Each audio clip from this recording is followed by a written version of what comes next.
Welcome back, ladies and gentlemen, to the Duke Football Coverage Podcast, brought to you as always by Bull City Coordinators. You can find us wherever you get your podcasts. Check us out at our website at bullcitycoordinators.com.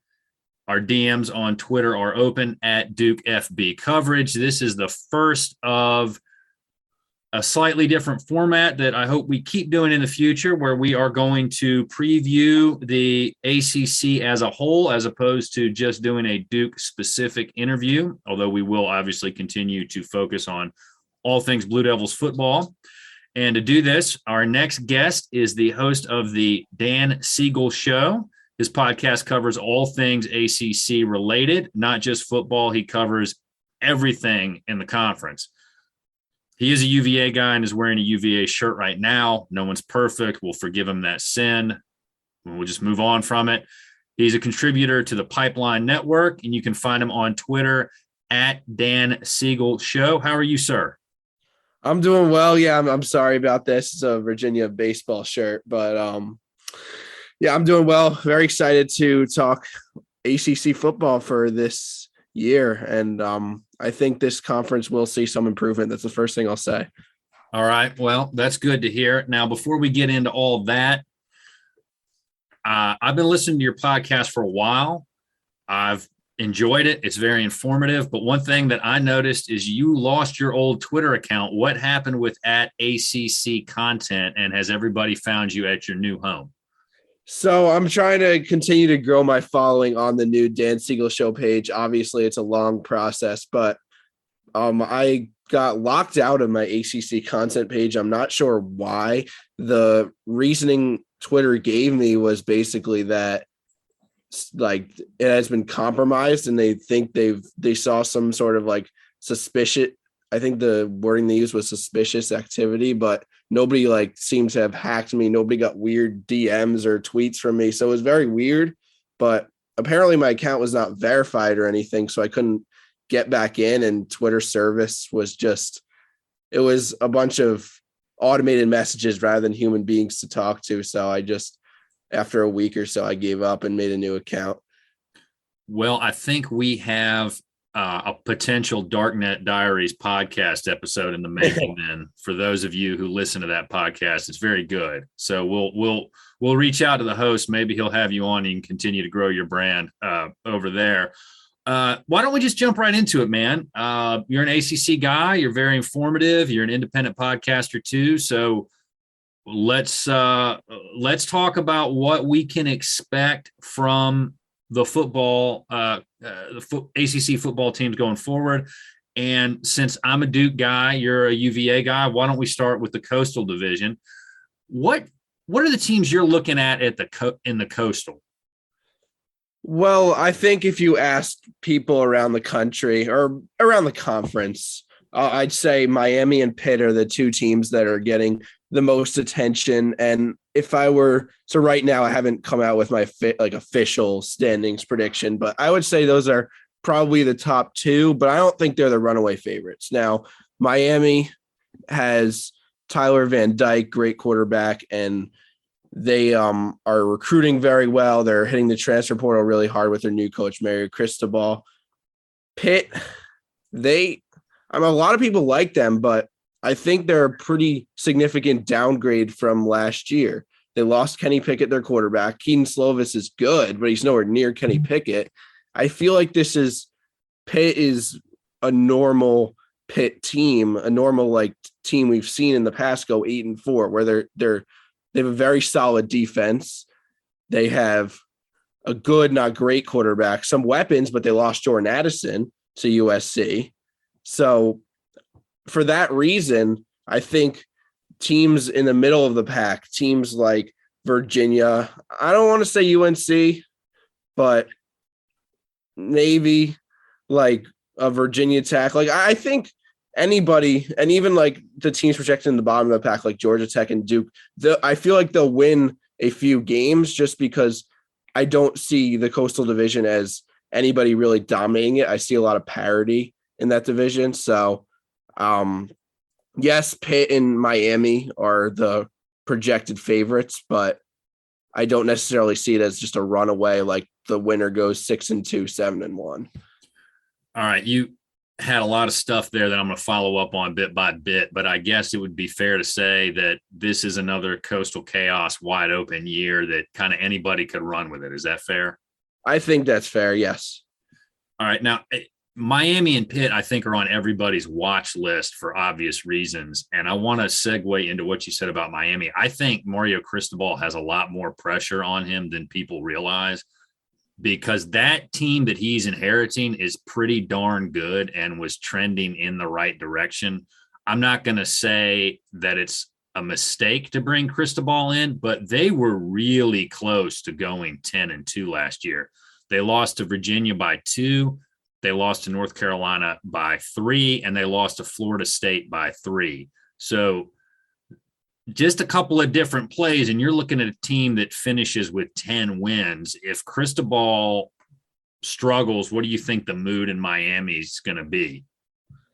I think Miami fans the thing about Miami fans, they are very, very pessimistic bunch. I've noticed that from my polls that I did about like fan optimism and satisfaction rating towards the overall performance of the athletic department. Like Miami fans, they expect the team to basically win 10 plus games every single year. And Manny Diaz was not doing that.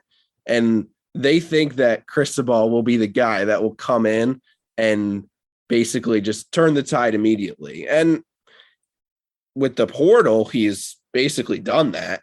I mean, they're recruiting so much better freshman and transfer portal wise. But the thing is, there's no guaranteeing that the on-field results happen. And he's done well in Oregon. That's the Pac-12. It's very different than down south and in the ACC. So we'll have to see. But honestly, it was I don't think they approached the situation right, the Miami athletic department. But in the end, I think they ended up getting what they wanted and they got the right thing. So I think in the end, it was good for them, but the process was very bad and it could have turned out disastrous. So other than Miami, who's the coach, other than potentially Cristobal, who is the coach with the most pressure on him in the Coastal? Well, I mean, we have a lot of new coaches. We have Tony Elliott from Virginia, Brent Pry from Virginia Tech, Elko from Duke. So I wouldn't say those have a lot of pressure because those are year one coaches. I would say it's got to be Jeff Collins at Georgia Tech. He's had 3 years and total of 9 wins, 3 wins each season. And he's brought a lot of excitement and like rah-rah into the Georgia Tech program. But eventually the fans realized, well, all this hype, all this social media stuff, not a lot of on-field performance. So what Jeff Collins has done, to his credit, this offseason, he fired a lot of his coaching staff that were there for recruiting, hired a lot of guys that are strictly just on-field success kind of resumes. And he said, I think the quote he said was less. I'm not sure what the quote was, but he had some sort of like buzzword that he's basically explained to the guys that this year it's going to be all about on field and winning games. And I think they have a really, really difficult schedule, but if they are able to win 6 games, I think with that schedule, then maybe he could salvage something, even 5 games, like a good 5-7, where they're like close a couple times. They competed with like Ole Miss and UCF rather than getting trenched by like 28 points. I think that's how he could save his job, but it's not going well for him. Right. And to your point, they brought in, I think, 6 new coaches, including Chris Winkie to coach the quarterbacks, among other folks that they brought in. But to your point about their schedule, starting at Clemson, 3rd game of the season, Ole Miss, they got UCF, Pitt, and we can talk about Pitt here in a second, but Florida State, which may be trending up. And then you close the season with Georgia. That doesn't even take into account the other coastal foes that you play every year. I mean, that's a recipe for a coach with 9 wins coming into year 4 to get told, thanks, it's time for us to move on, don't you think? Yes, and I had a Georgia Tech guy, Bryce Kuhn, who works for the 24/7 network, on my own podcast, and he said that he thinks Jeff Collins is a little bit more leeway than people around the country would think. And the only reason why is because Georgia Tech, A, is a really difficult school to win at, and B, let's say they were to fire him after the season. Well, A, that's a lot of money you're giving up, and it's not like you're going to get the hottest commodity in the market. Like, you're going to get a group of five guy probably, but not like the group of five guy, like what Florida was able to get this year. Like, you're going to get like basically what Jeff Collins was, like an under the radar guy from Temple who doesn't have a super strong resume, but maybe has a little bit of potential. Right. I remember listening to that interview, and I think the money goes a long way, and it's going to be hard maybe for them to get a guy that they want. But I think if they monitor it well and maybe make a change early, they can get out ahead of everybody. So if Georgia Tech is struggling early, it wouldn't surprise me maybe if they think, all right, we're going to make a change now and try to bring in somebody sooner by getting to the front of the line on the coaching staff needs. I mean, we'll see. I don't think you're going to have as many good jobs open up this coming season as opened up last season, where it was just kind of nuts. So that's possible. But another guy who may have some pressure on him, you mentioned this about Pitt being kind of an average Pitt team, right, for this season with what's happened to them through the portal.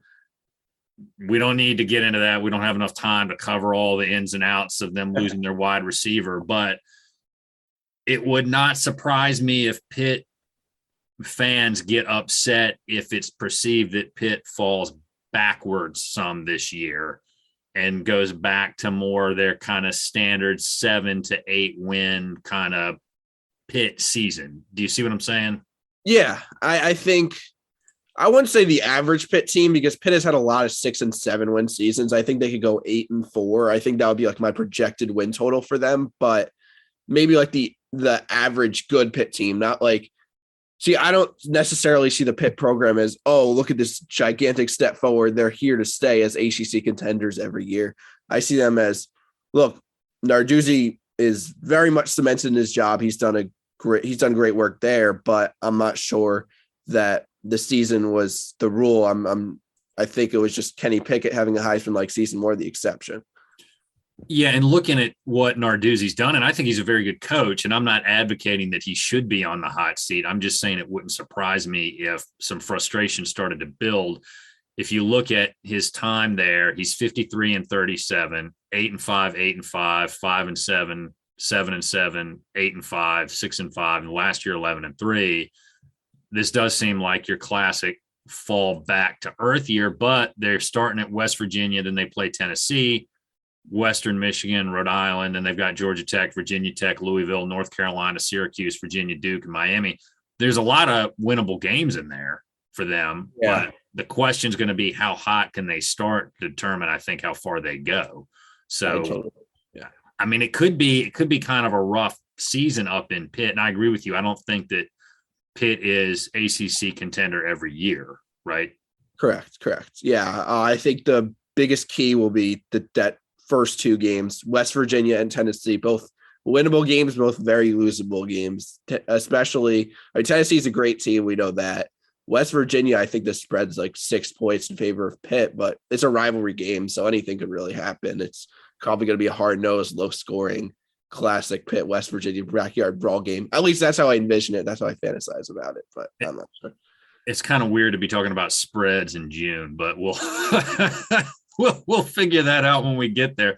Any other team in the Coastal that might jump up and surprise us? Because before I leave, I do want to mention, I haven't said this yet, but don't you kind of feel like this could be, if it's another year that we've seen previously, another year the same for North Carolina, that this might be the end of Mac being back? Oh yeah, I'm not really, especially with Sam Howell gone. I feel like Sam Howell was obviously not the guy we expected he would be after the first 2 years, but the fact of the matter is he bailed them out for a lot of their problems they had, especially in year 3 with his ability on the ground to pick up yards. And now they have a new quarterback. It will be Drake May or Jacoby Criswell. Both are solid guys with good arms and could make things happen. But if their wide receivers don't improve drastically, which they do have Josh Downs, but aside from him, if their defense doesn't improve drastically, which they did hire a new coordinator, Gene Chizik, but I don't think that turns things around in one season, similar to like Virginia, who had an abysmal defense last year, hired a great coordinator, but I don't think things will turn around drastically in one season. That's how I'm feeling North Carolina. I'm feeling like 7-5-ish. Don't you kind of feel like what happened with Sam Howell was similar to what we saw towards the end of the Cutcliffe era with Daniel Jones, a quarterback elevating the team, frustration setting in with the fan base, and just not doing maybe enough with the talent that's there? Yeah. I mean, that's a pretty good analogy. The only difference is Daniel Jones was a top 5, top 6 pick, and Sam Howell went to the 5th or 6th round. But aside from that, I mean, that's definitely true. The NFL scouts were able to see past it more in Duke's situation than UNC situation, but that's a decent comparison right there. I like that. Well, who from the Coastal might surprise us this year? Who might jump up and make that run and either get to the championship game or at least be in the mix most of the season? I think Virginia is the team that's very high variance. They could do very well. They could do very poorly. They have one of the best quarterbacks in the country, in my opinion, in Brennan Armstrong. The only thing is we don't know what to expect from their defense. We don't know what to expect from their offensive line. And we don't know what to expect from their coach, Tony Elliott, who's a first-time head coach. He came from the offensive coordinator at Clemson. So there's just a lot of question marks, but they have the most important position on the field set. So I think that's a team I could easily see them going like 9-3, 10-2. I could easily see them going like 4-8. It's the most difficult team to predict. All right. It could be a great season for you or one where you pull out all your hair if you're a UVA guy. Every other team I have like a kind of a temperature check on them. UVA, I do not.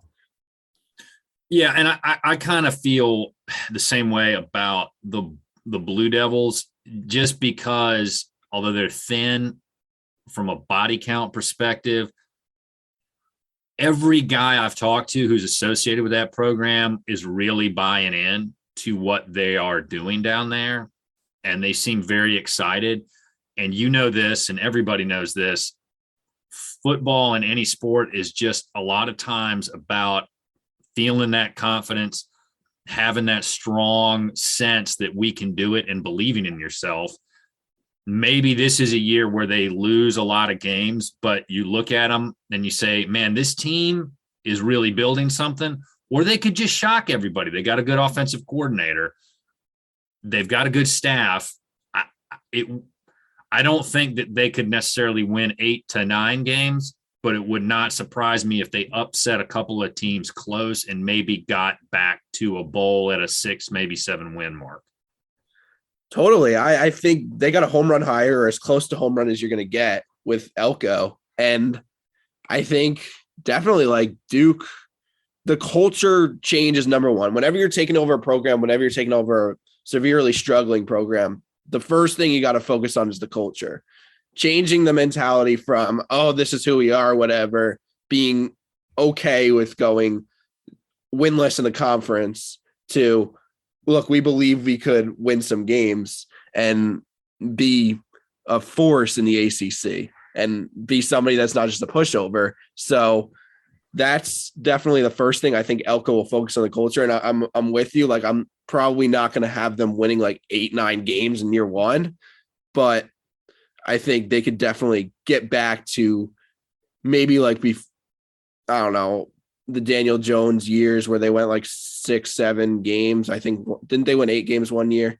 Yeah, they did. I think they finished 8-5 as last year. Yeah. So those maybe like back to like the success of those years. Duke will always be a basketball school. Like they're limited in terms of football. I kind of feel similarly about Virginia too, but definitely like Elko is a great hire. He's doing good things based on what I've been hearing. Obviously, I haven't seen anything on the field, but yeah. Yeah. And the hard part, I think, with anybody, and I've listened to a lot of interviews with you guys in the ACC weekly podcast with my guys over there who run that one. Everybody who's come on who has talked about Duke on both of those podcasts, and I'll just go ahead and say it now, I think we're all looking at the same thing. It's not so much that Duke lost a lot of games last year. And I chronicled this on my website repeatedly over there, the way that they lost them, just getting blown out. And I don't mean to say this to disrespect any of the players on that team from last year, because I know how hard they worked and I know how much time they put into it. That was one of the worst teams that I have seen in all the years, and I'm 40 that I've been watching Duke. Yeah. And I mean, they just got beaten badly every week. So it's hard for any of us to sit around and say, oh, yeah, they're going to turn it around next year. They got a new guy. And it's automatic. Just put us in a bowl game. It's just hard to get people to buy into that because of the way that they kept getting beat last year. Yeah. I mean, I don't know if you're going to like this comparison, but I'm a student at UMass, and we were playing non-ACC teams. You were playing teams like Toledo and Eastern Michigan and stuff, and it was the exact same thing. So I understand that. That's the way I could understand with you. Like, it's not just losing, not just going 1-11 for us, but losing horribly every single time and being the laughing stock. I mean, you guys more of the conference, also the entire country. But a new coach comes in, even if you don't win so many games, if just competitive is the next step, and being able to be excited on Saturday is like, oh, our team plays, rather than, oh, our team plays. Like, it's a big difference.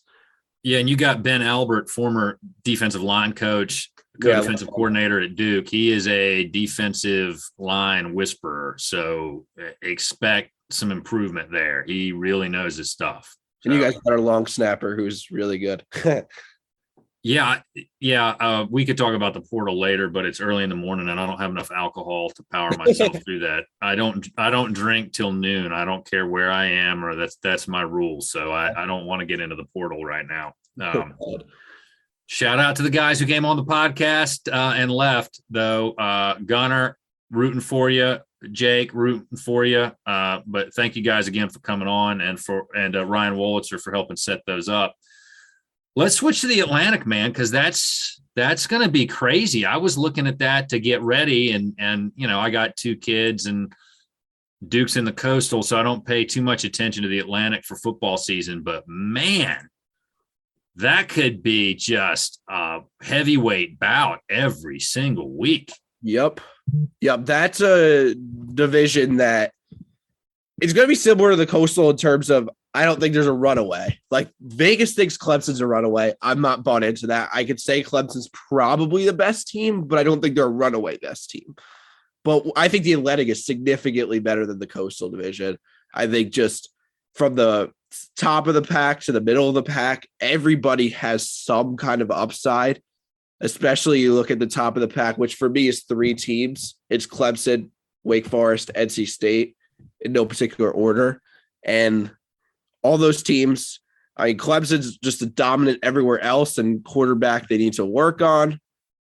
Wake and NC State are just well-balanced teams with pretty great quarterbacks in Sam Hartman and Devin Leary. They're teams without a lot of holes. I mean, Wake, maybe the defensive line a little bit, but those are teams that I think are competing for Atlantic Division title. But the only difference is this year, I think Boston College, they'll have Phil Dracovic healthy. They could steal some games. Florida State, they could steal some games. Louisville is a team that a lot of people think is under the radar.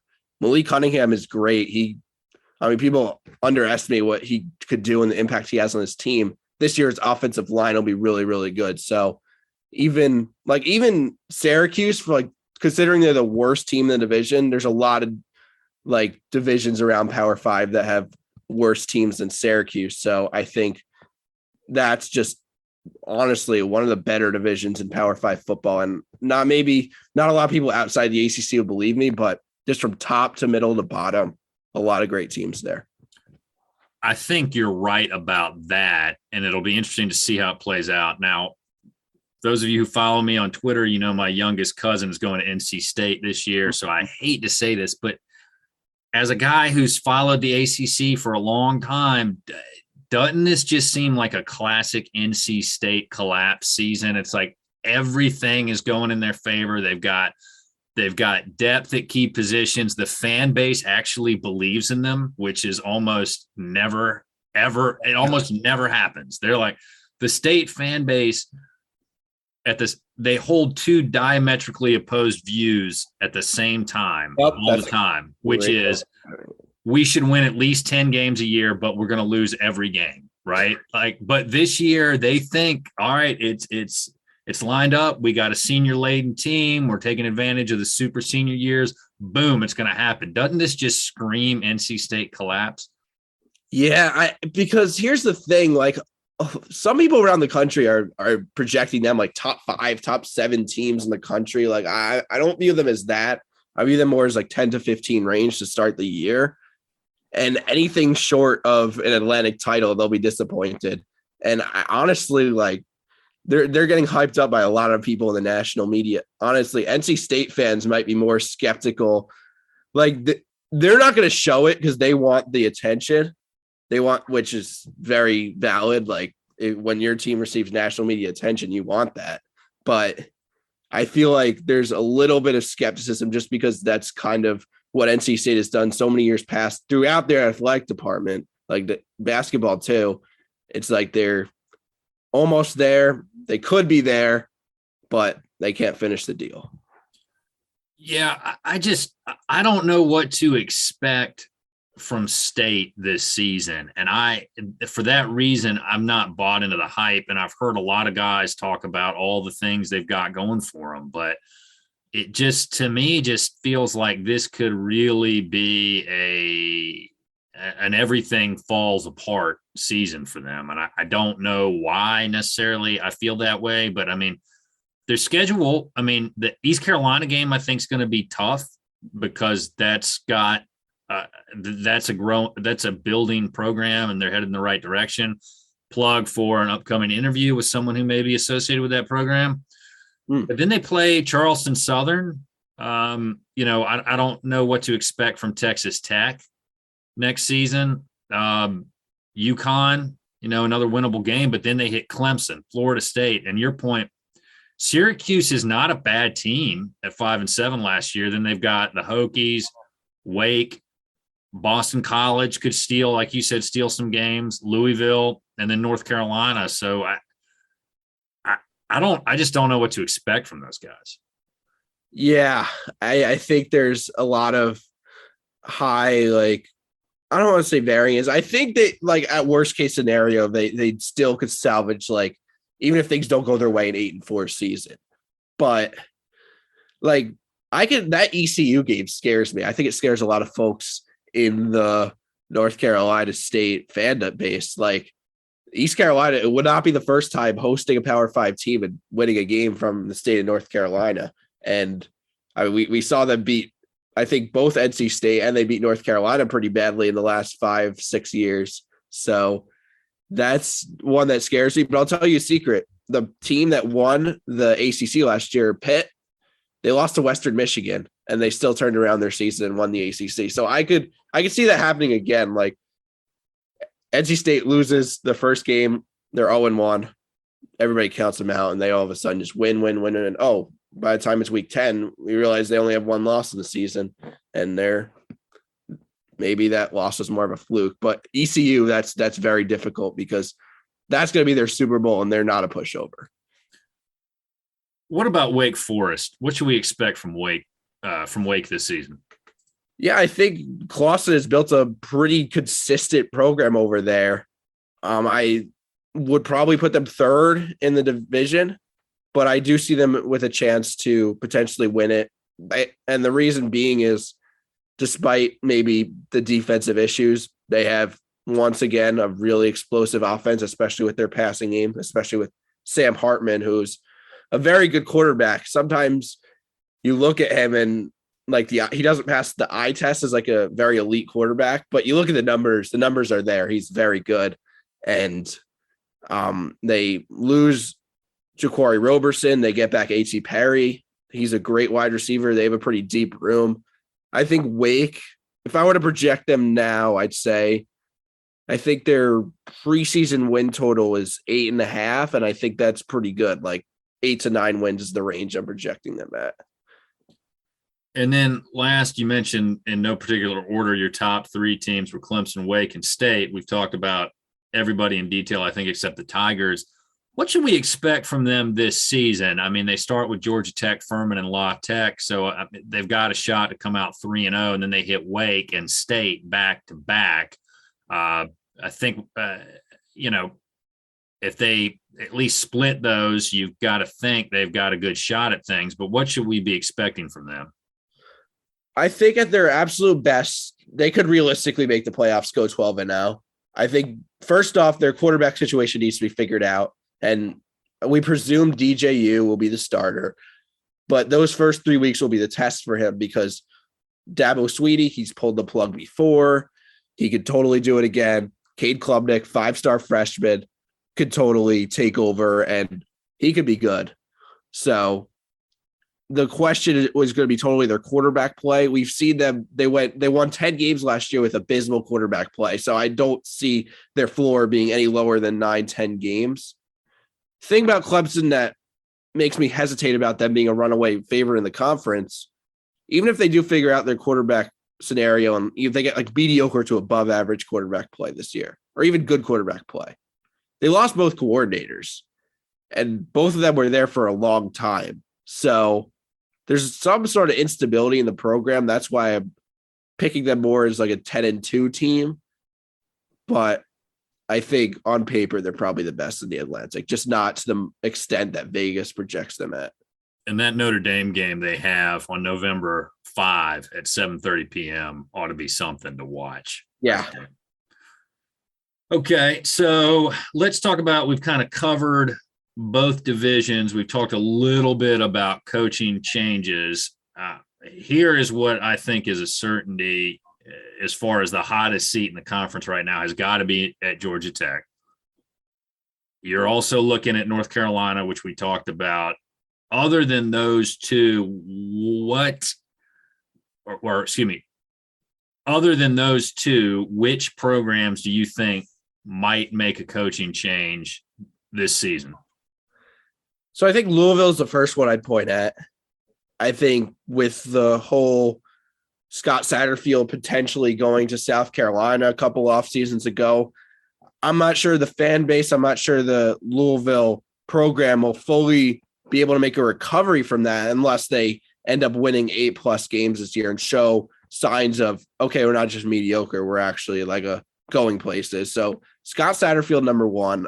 I don't know if they pull the plug if he has a mediocre season again, but if things go downhill a little bit, I think there's been some in-game coaching management issues that definitely they could have won more games than they have. They've lost a lot of close games. So Scott Satterfield, number one.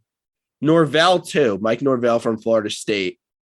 They're projecting things to go a little bit better. But like I said, there's a lot of teams in the Atlantic, and teams have to lose games in addition to winning them. So, like, for every win, there has to be a loss. We can't just say everybody's going to have improvements. Somebody has to not.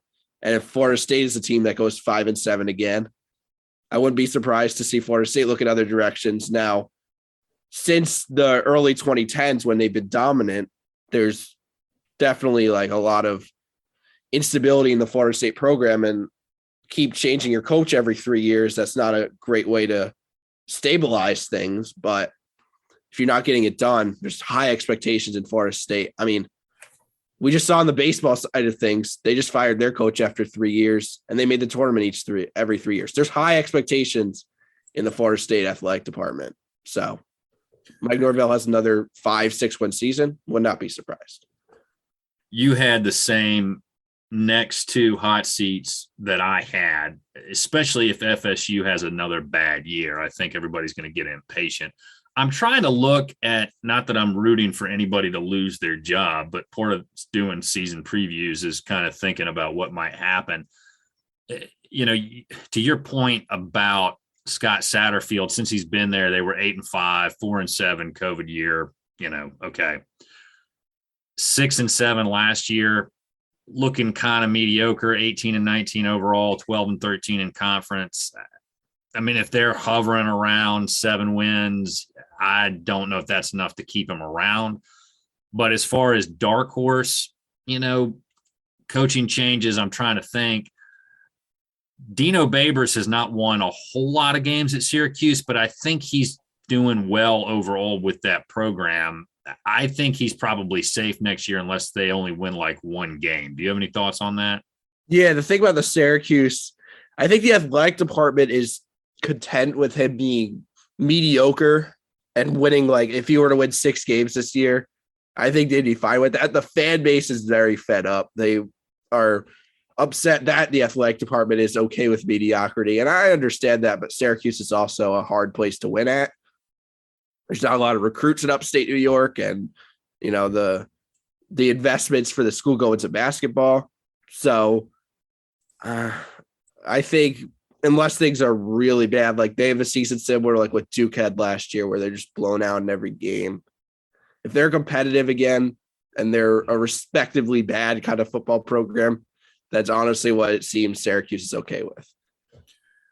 Right. And I'm just going through kind of everywhere else. I think barring a total disaster with Boston College, I think the coaching staff there probably doesn't have anything to worry about. So, no. Yeah. Jeff Hafley, there was a lot of excitement. Now Boston College fans are starting to be skeptical. Like maybe he's just going to keep us at mediocrity and not take that step to win 8-9 games. But in terms of him getting fired, I highly doubt it.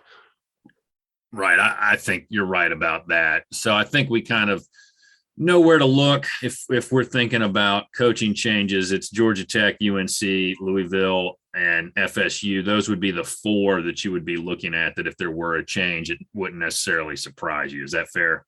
That's fair. And I don't think UNC would like fire Mac Brown. It would be more like asking him to retire or something like that. But I can't remember how Duke and Cutcliffe worded it, but I think it would be something like that. Something like that, exactly. Yeah. Mutually parted ways or something. Right. Another word for that's a divorce. But anyway. Yeah. All right. Well, we talked about this briefly with Jordan Addison leaving Pitt, and you've talked about this a little bit. A lot of other guys have talked about this a little bit.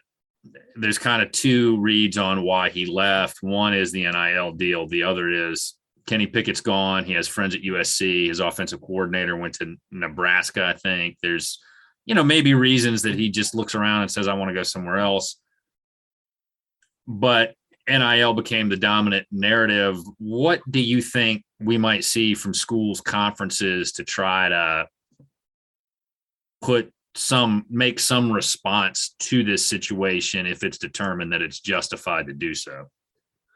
Yeah, I'm not sure what the NCAA, which first off, the NCAA is weakening because of this, and I'm not sure whether in 10 years that's really going to be a thing. But I think for 1 to 2 years, we're going to see absolute chaos.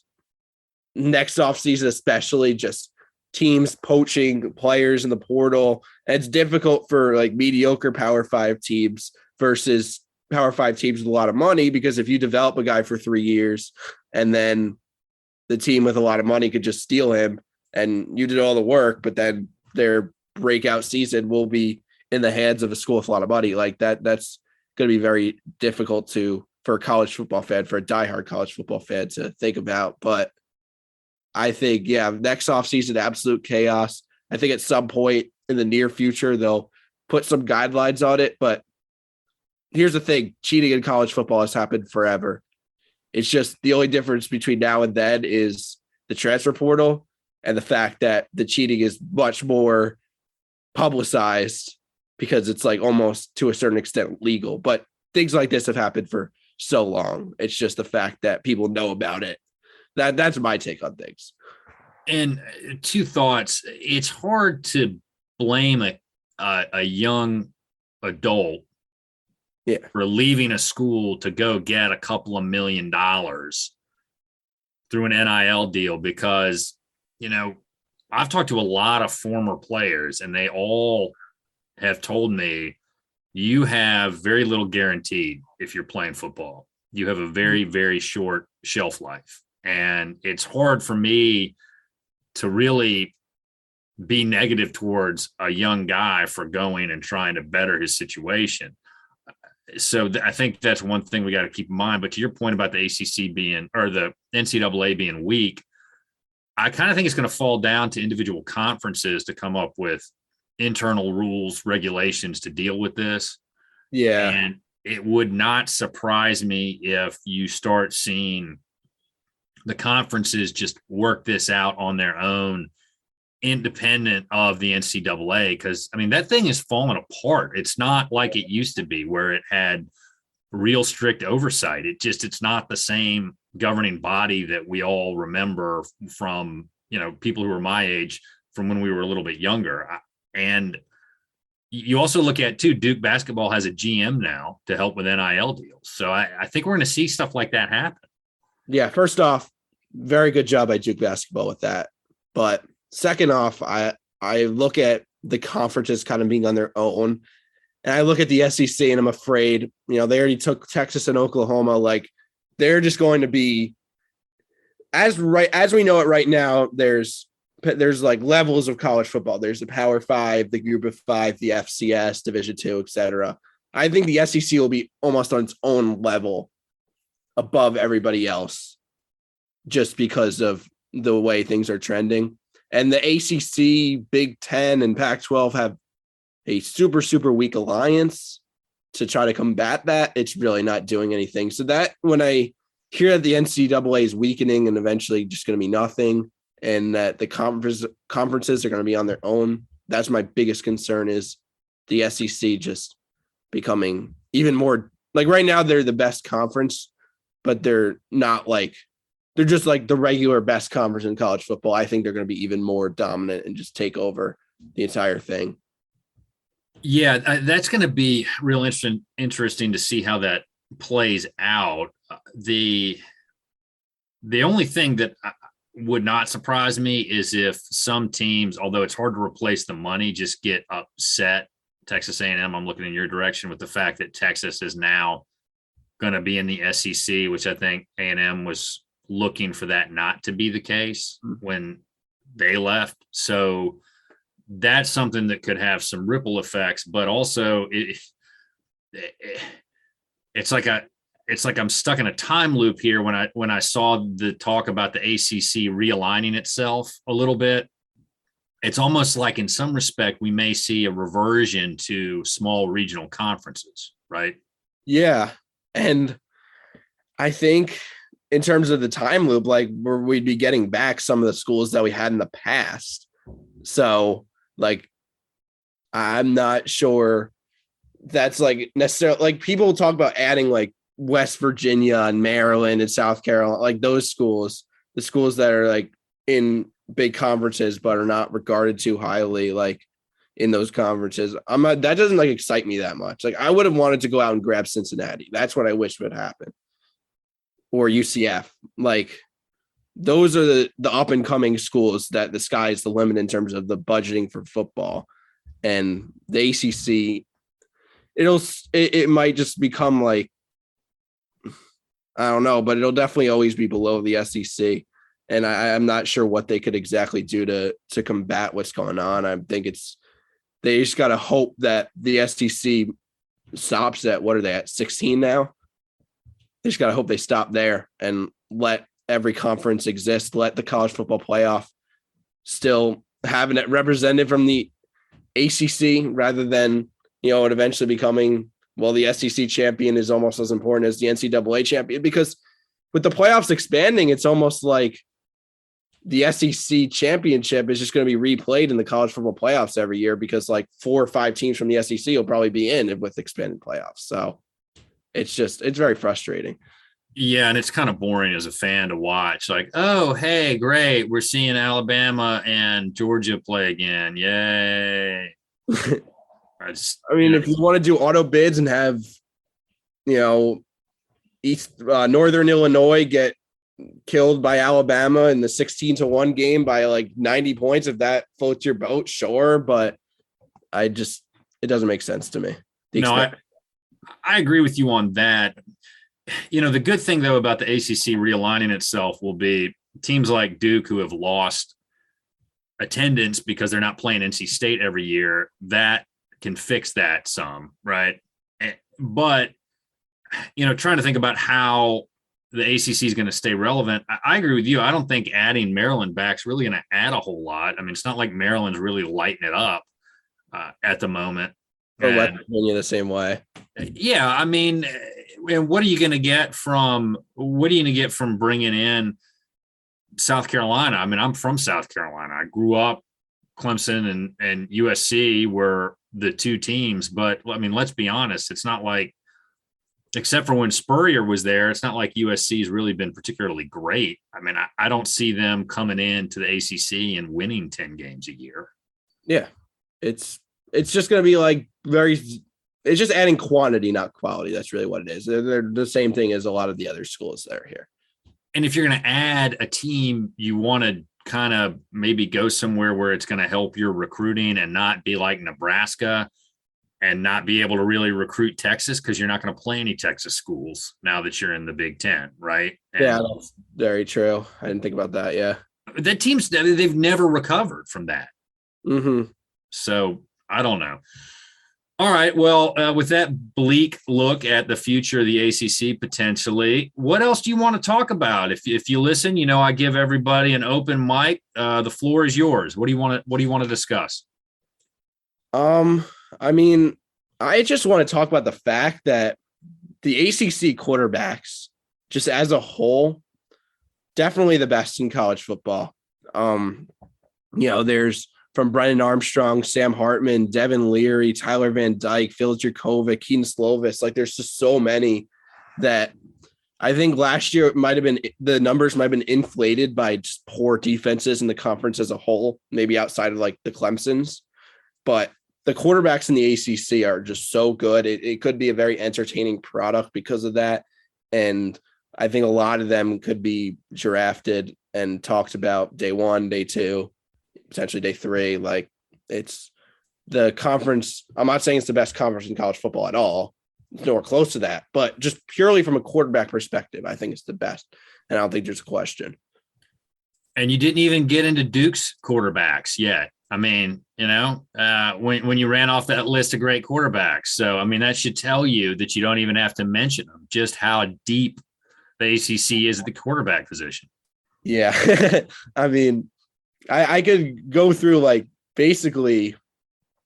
I mean, the funny thing is the teams that's projected to win the conference is probably not even a top 10 quarterback right now with Uiagalelei.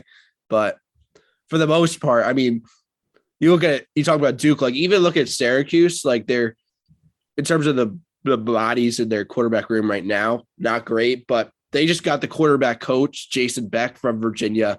He's one of the best quarterback coaches in the country. He's going to fix things up. And you look at Virginia, basically the entire era, because he was the quarterback coach for the entire Bronco Mendenhall era. Quarterback was never the issue. It was always anything else. So I think you look at Syracuse, that could be potentially fixed with Jason Beck there. That's a very underrated storyline, I feel like, around the conference that basically nobody's talked about.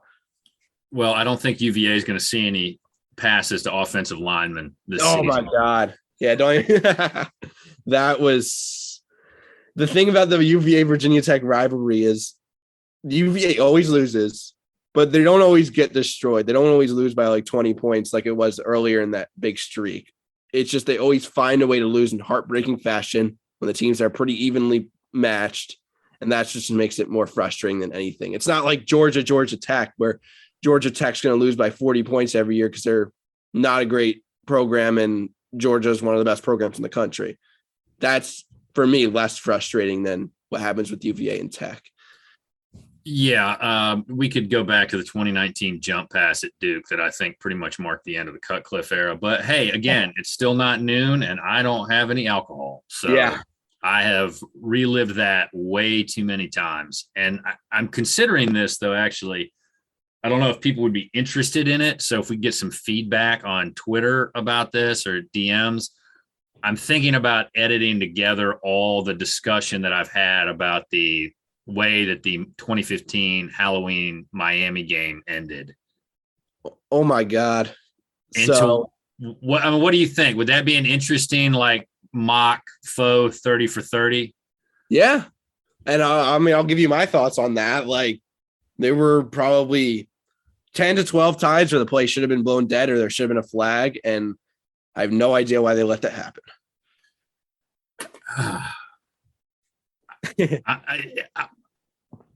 It is hard for me to even discuss it.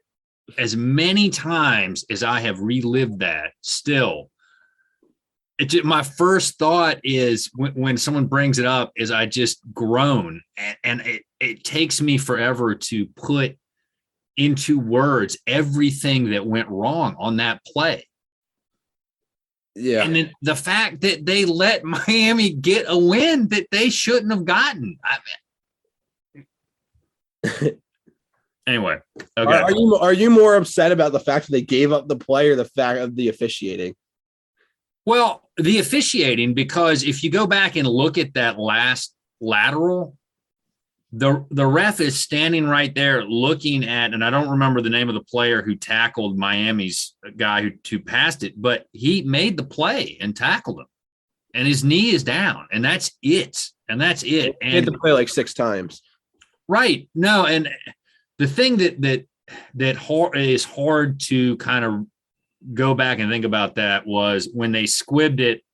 I didn't like it. My thought was either just kick it out of bounds, give them the ball at the 35, who cares, or just kick it deep into the end zone and do a touchback. Like, those were my two thoughts. And even with that, the fact that the play kept going, the longer it goes on, it's going to be harder to stop. But the chances of something happening become much more likely because as we all know, football is generally, there's not long plays. They're over pretty quick. But to actually make the play and get the tackle and stop it and it not get called, I will tell you, some of the players thought the play was over at that point, and they were of the mindset, whoa, why is this still going on? It should be. And that split second, where you're not playing to the whistle, like, that coaches speak stuff, it came back to bite them. But again, there were plenty of opportunities. They stopped the play, they won the game, and the officiating in the league, the conference just let them down. That's my take on it. Yeah. I mean, it's easy to have like those conspiracy theories about that. Like, oh, the refs just like would rather have had Miami win. And it's always difficult for me. Like, there's a very fine line between just poor officiating and actual, like, the officiating favoring a team and like doing it on purpose. And like in 99% of cases, like I think it's just officials make bad calls and they're human and they just are not like robots that'll make every call right. But it's just, if you're a Duke fan, I'm trying to see it from your perspective. Like, it's hard to think like a team with as much power as Miami and doing all that and getting the favor by the referees. Like, that's hard not to go that route with your mind. Well, there were some controversial calls in that game. Thomas Sirk crossing the goal line before that. He was such a clutch quarterback with the game on the line. That really, I think, changed a lot of the narrative about Sirk, the way that game ended. But AJ Wolf, who came on, said that the officials had to have some money on that game, which I love the honesty. I don't know if I believe that level of it. I think Coach Latina's take is probably correct, that the officials just did not think they were going to get out of that stadium unscathed if they reversed it. But I think it was, I'll just go ahead and say it. We can pop the explicit warning on here. It was chicken shit for the review not to come back and say, hey, you missed it. He was down. Game is over. Done. Duke won the game. I mean, it was just chicken shit. Yeah, that is exactly what it is. It's coward. Yeah. Yeah. I don't know if there was just some fear about the optics of taking the win away. I don't know. That would be my guess. It was just some sort of nominal or some sort of easy to explain kind of, well, I mean, they scored the touchdown. Do we really want to do this? The optics would look bad if we took the win away.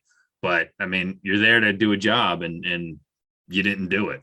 And here's the thing, like, think about like you're a very, very small select few people, like people who are this passionate about Duke football versus people who are passionate about Miami football. Like, I think they'd rather people like you talk about it however many years later versus the entire fan base of Miami talking about it. So I wonder if that was what went through their mind as well. But absolutely had to 100%. Absolutely had as to. someone who doesn't have any like favoritism towards either of those schools, I'm totally 100% with you with your thoughts on that play. There are two plays that Duke fans will talk about forever. The end of the Miami game is one of them, and the 2019 jump pass is the other. So terrible. But hey, Dan, thanks a lot for coming on, man. I appreciate it. Where can we find your podcast? Yeah, I'm on Apple, Spotify, basically Google, like anywhere that your podcast typically could be found. I'm there. It's Dan Siegel Show, Dan Siegel Show. It's just covers mostly the ACC, a little bit about the country's major storylines, but just all ACC sports.